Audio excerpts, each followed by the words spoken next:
let's go to the jugular.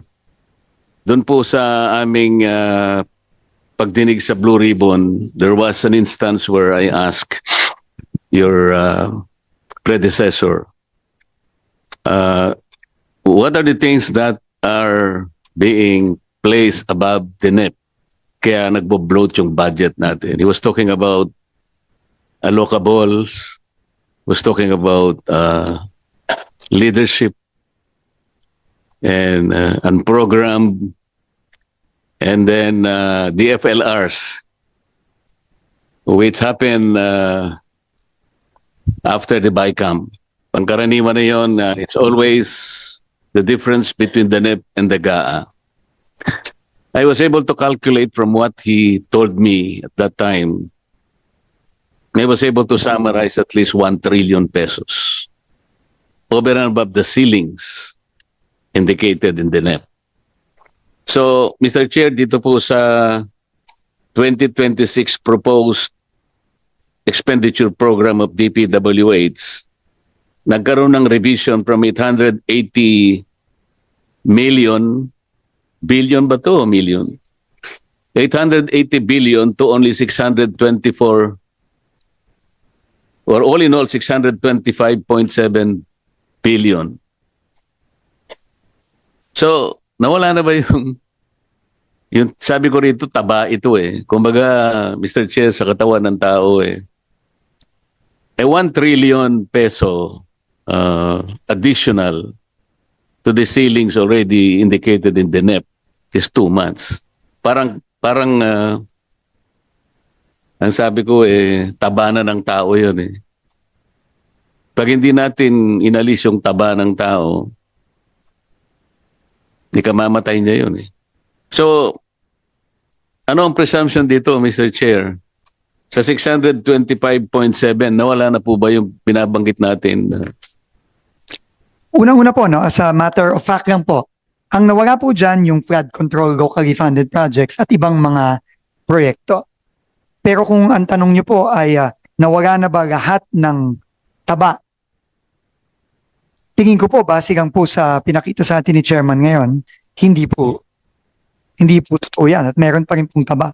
So, ibig sabihin po, hindi natin talaga na i-strike yung taba ng sistema. Hindi natin siya na-address. Kailangan pong i-address, pero tingin ko po ang pag-a-address sa kanya, kailangan simulan sa budget, pero kailangan din po simulan sa proseso kung paano nagpapasok ng mga proyekto sa National Expenditure Program. I think, Mr. Chair, we can start by reviewing the allocations per district. Tama Kasi po. Tama po. Nakita ko doon sa 2024, 2025, and finally 2026 budget allocation. Meron kang makikita dyan, Mr. Chair, na talagang lopsided eh. Merong bigla na lang magkakaroon sa isang district as much as 5 billion to 11 billion, samantalang iba at least 1 billion. Hindi ko maintindihan yung philosophy behind that eh. Sa palagay ko, yung nakapark dyan at saka yung taba-taba dyan, nandyan lamang yan eh. So unless and until we are able to justify bakit halimbawa ang isang distrito na napakaliit compared to other districts, wala naman significant na difference yung dalawang districts eh. Pero makikita mo, 11 billion yung isa is only 3 billion. I don't think that is justified. So, kailangan po siguro nating suyurin, Mr. Chair. Hanggat hindi po natin nagagawa yon, hindi po mawala yung taba. Pagkatapos yung leadership, Mr. Chair, ako po, nagtagal po ako sa House of Representatives. Eh. Mabuti na lang, party list lang ako. Hindi ko po minamalit ang party list. Pero kaya ko lang nasasabi sa party list, naging kalakaran na lang eh. Pag party list ka po, masaya ka na sa 150 million eh. Yung inyo pong constituency is nationwide. Mr. Chair, para ka rin senador eh, pagka party list ka eh. Kasi nationwide ka eh. Pero ang budget mo, pang budget lang ng barangay kapitan. 150. Samantalang ang regular congressman, nag-average po ng 1B. Nasaan po yung katwiran doon, Mr. Chair? Nationwide kami, sa kagustuhan ko halimbawa na masuklian ko ng utang na loob dahil sa napakaraming botong nakuha ko sa iba't ibang panig, i-apportion ko sana. Sa 150 million, Mr. Chair, yung isa mabibigyan mo lang ng 300,000 na lang o kaya 250,000 at sasabihin sa iyo ng mayor, salamat po congressman sa binigay nyo, at least may tatayo ko na po yung kubeta na. Nakita po ninyo kung gaano po. Samantalang ang isang distrito, 11 billion, merong 8 billion, merong 6 billion. Secretary, Mr. Chair, hindi ko po nakikita yung justification. Kaya nga ang tanong how do you allocate the finite resources of this country? Yung economist, sandali lang niyang sasabihin sa atin. Alam niyang kwentahin. Marami siyang variables, marami siyang parameters. Pero dito po, pag tiningnan niyo isang distrito, wala kang makikitang significant variable o indicator kung bakit mas marami ang dapat niya makuha. So let's start with that. That is supposed to be the starting point. Ang sabi mo kanina, Secretary, we should err at the side of caution. Gusto kong palitan. We should act at the side. Ayoko magkamali tayo. Not even erring. We should act on the side of caution. Agree po, Mr. Chairman. 100%. And then, Mr. Chair, kung pwede ko pang idagdag sana to, dito po itong Asset Preservation Program ng DPWH. 2022 to 2025, talagang papataas po yung expenditures. 117 million, a billion. 2023, 124 billion. 2024, 139 billion. 2025, 153 billion.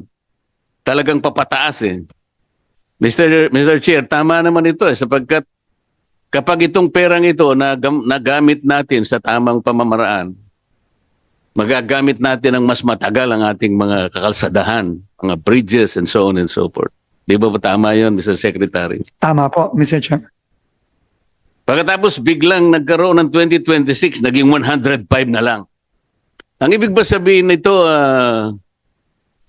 yung papataas na ganun, 4 na taong papataas, tas bigla mong ginanon. So, naisip ba natin na wala nang kwenta yung preservation program natin, Mr. Chair?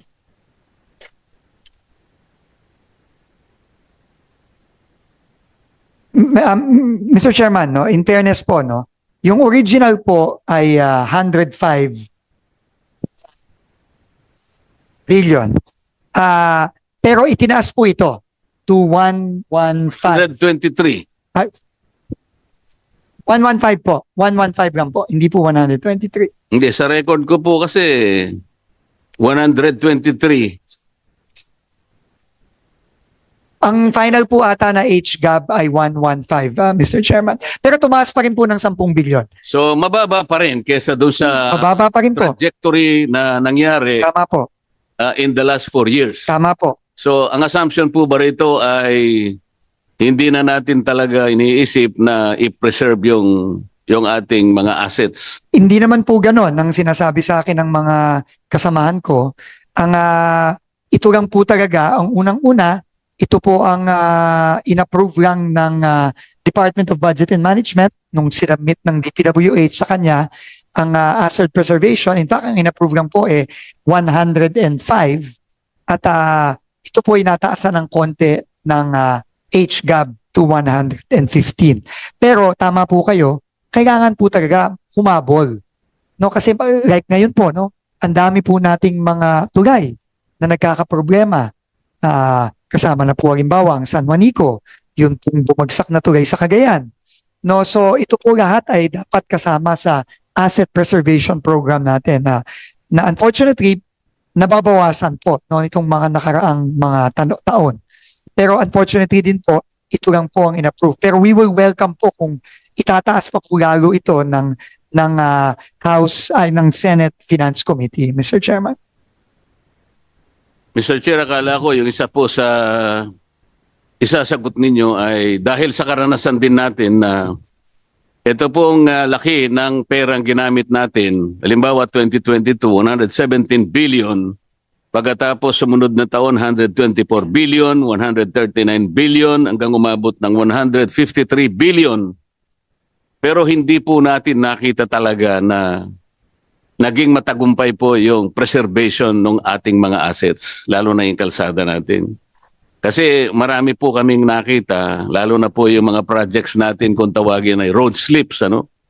Meron tayong mga landslide projects na yan, at saka yung slopes protection.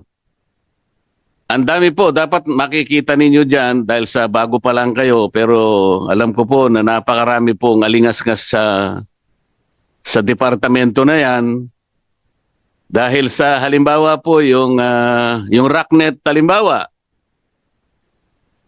Alam naman po natin meron kayong memorandum sa DPWH na kailangan either ASTO ang specifications ng RACNet o kaya ASTM. Nagpalabas po kayo eh. Alam ko po, alam ko pa yung number ng inyo pong memorandum. Mr. Chairman, luma po ata na ano yan, no? Pero actually, para dito sa 2026, pinatanggal po natin lahat yan. No? Mabuti pinatanggal nyo kasi hindi naman sinusunod eh. Tama po. Alam po ninyo, ang standard ay ASTO o kaya ISTM. Pero ang ginagamit po pangkaraniwan, at ito'y nakita na natin sa maraming panig ng ating kapuluan, bibili sila ng RACNet sa China. Ang presyo po ay halos 62% ang baba niya doon sa talagang dapat na gamitin. So Mr. Chair, dahil sa nung nagbidding sa ASTO yung nilagay niya at saka ASTM, napakataas na uri ng napapangiti si Yusek Ador, alam niya ito eh. Pagkatapos bibili sa China, alam mo, Secretary, pati yung ginagamit na ilulubog horizontally at saka vertically, kung minsan dapat 5 metro, Mr. Chair, ano? 1 metro na lang.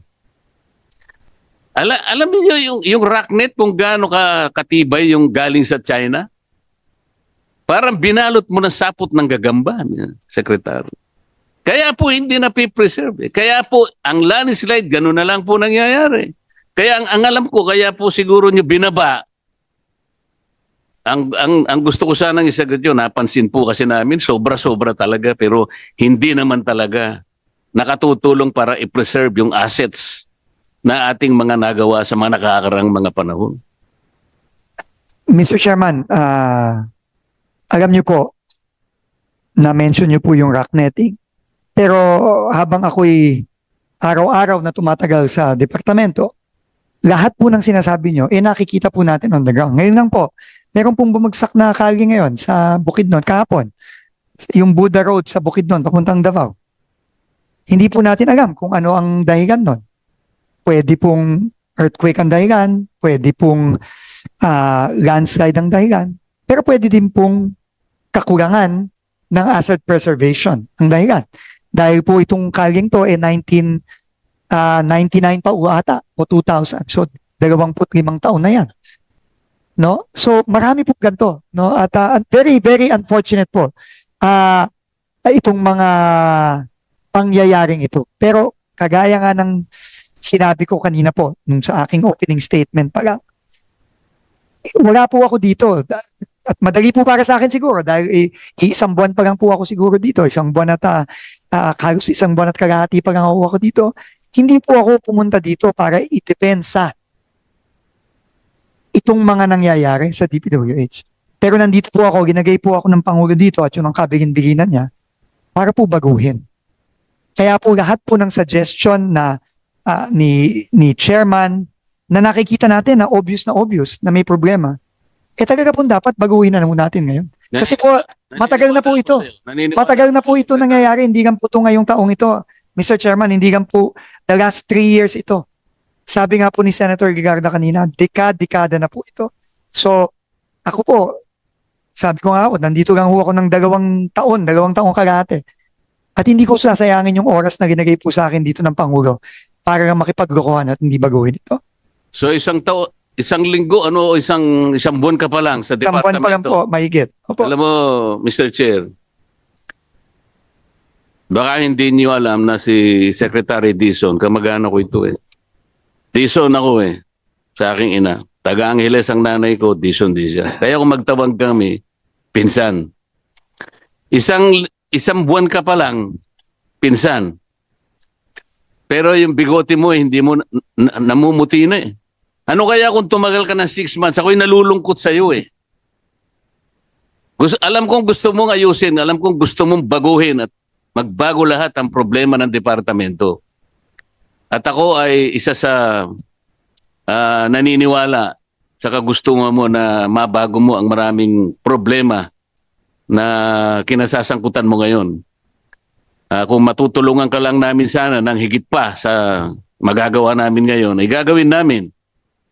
Alam ko naman sa ang ating chairman ay isa sa mga maasahan natin kung pag-uusapan ay yung paglilinis ng departamento. Katulad halimbawa nung kami po ay naghihiring sa ibang komite, yung Philippine Science Agency, siya pala ay may kakayahan na magbigay ng maraming pantulong sa mga iba't ibang ahensya ng ating pamahalaan. Alam din niya kung anong pwedeng itanim sa anong lugar. Meron yata silang mga technology na nakakalap o nagagamit, may mga equipment sila. Ang sabi ko sa kanila, Mr. Chair, Secretary, bakit hindi mo tulungan ng DPWH? Hirap na hirap sila. Isip-isipin mo ako, yung sumbong sa Pangulo na ginagamit nila ngayon ay nanggaling sa MYPS application. Dapat sana ang ginamit yung PCMA application. Kaya makikita po ninyo kako, pag kinumpara nyo yung dalawa, magkakaroon po kayo ng discrepancy ng coordinates.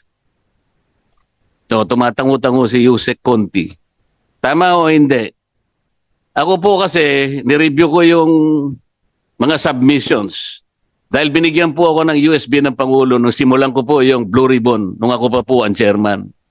Kaya hindi ko po extensively nagamit sapagkat yun lamang siniyasat namin, nakakuha na ako ng mga ilang projects. Nag-random lang ako. 15 yung nakita ko, magkakaiba yung coordinates, hindi pareho. Magmula sa 67 to at least 477 meters ang coordinates na pagkakalayo. Ay sabi ko sa Philippine Science Agency, bakit hindi mo ako tulungan? Nakita mo, wala pala kayong wala pala kayong satellite connection dahil mahal daw. Sabi ko, kahit mahal ito, Secretary, kung ito ang kinakailangan para lamang yung inyong mga encoder sa baba, hindi nakakagawa ng kalokohan na ipinapalit-palit yung mga litrato na kunwari tapos na yung flood control, hindi pala tapos. Ang ginagamit lang nila mga cellphone na yung signal mahina pa. Kaya nga, pag mahina ang signal, lalong lalayo ang coordinates. Hindi ba, Yusek Ador? O, yan po eh. Isip-isipin na, sasabihin po ninyo na sa PCMA po real time. Wala pong real time eh. Yung encoder po ninyo, ginagawa po niya, nag-i-encode siya every end of the month. So monthly. Wala talaga eh. Sa totoo lamang po, wala ni isa man na po pwedeng sabihin natin real time kung anong nangyayari on the ground. Ito yung kinakailangan pong gawin. Nabiro ko pa nga po sila eh. Hinahanap po namin kako yung mali-malitang pera na nakatago sa mga iba't ibang lugar. Na nakolekta nila sa flood control. Pwede po ba niyong malaman sa magitan ng inyong equipment kung nasaan ang mga perang ito? Kahit na biro lang nasasabi namin, Secretary, sapagkat kailangan po nating gawin lahat. Ang lahat ng kaparaanan, maitama lang natin ang maraming dapat itama. Hindi natin magagawa siguro magtatagal bago natin magawa. Ngunit kapag naumpisahan natin by acting on the side of caution, not erring on the side of caution, yun po ang dapat natin gawin, Mr. Secretary. Mr. Chairman, we agree po, no? 100%. At ang Pangulo po mismo, yun po ang direktibang binigay niya sa akin nung bago po kumupo. At yun po ang pipilitin natin gawin. Of course, with the help po ng ating komite, ng ating mga ibang opisyalis po. Kasama na rin po ang Philippine Space Agency dahil ang satellite feed po na real time, kung mayroon, kahit na hindi yan araw-araw, kahit na once a week lang o once every 2 weeks, napakalaking bagay na po nun kung magagawa po natin yan. Yung po mag-audit ng project natin, pwede kaya natin gawin, Mr. Chair, na kasangkapanin na lang natin ng JICA para po makita yung... Kasi sa aking pagkakaalam po, yung kanilang mga auditor, yung kanilang mga engineers, mapagtitiwalaan po eh. Baka sakaling yun po ay makatulong din sa atin. Pwede tayong humingi ng tulong po sa hindi lang sa JICA kundi pati sa ADB at sa World Bank. No, tingin ko yan po ay posible, Mr. Chairman. Pwede ba nating i-consider, Mr. Chair, na kasi po nung nagmi-meeting kami sa Blue Ribbon, isa po sa mga lumitaw na mga rekomendasyon. Dahil nagsisimula po yung corruption sa mga engineering districts. Pwede kayang i-streamline natin yun. Ang suggestion nga po, alisin na yung mga engineering districts. Meron ba tayong ibang alternative? Kung sakaling tanggalin ang mga engineering districts, halimbawa, kung ano man alternative na gawin natin, wag na ganun karami. Pwede po nating pag-aralan, Mr. Chairman. No? Marami po talagang kailangan repasuhin at baguhin, no? Dito sa departamento. Dahil nakita naman po natin na yung current na sistema nagresulta dito sa nakikita na natin ngayon. So kailangan po talagang baguhin. At, pagkaraniwan po kasi, Secretary, hindi naman lahat nangyayari sa mga districts. Ang congressman po kasi, ang siyang nakapangyayari do sa pag-a-appoint ng district engineer. Hindi po sa lahat ng pagkakataon ganoon. Meron namang hindi. Pati pag-alis ng engineer o district engineer, nandun pa rin sa kapangyarihan ng kung sino man yung makapangyarihan ng congressman na yon. So nakita po ninyo sa aming initial na pag-iimbestiga, yung first engineering district ng Bulacan, isipin po ninyo, 2022 to 2025, nakapagdala si Saldico ng 35 billion sa isang distrito. Paano po natin i-justify yun? Yun po eh. Maaring drastic po yung sinasabi namin na tanggalin lahat ng ano. Ngunit, yung ganun pong pangyayari, kung ano man ang katapat na solusyon nun, drastic man o hindi, dapat hindi nangyayari yung ganun. 35 billion sa loob ng 4 na taon. Kulang-kulang sa 8 billion pesos per year, Mr. Secretary. So, ito po yung dapat nating tugunin. Ito po yung dapat nating i-address para yung sistema po. Mahirap baguhin ang sistema, ngunit kailangan po nating i-address sa lalong madaling panahon. Maraming salamat, Mr. Chair. maraming salamat po, Mr. Chairman. Thank you. Thank you.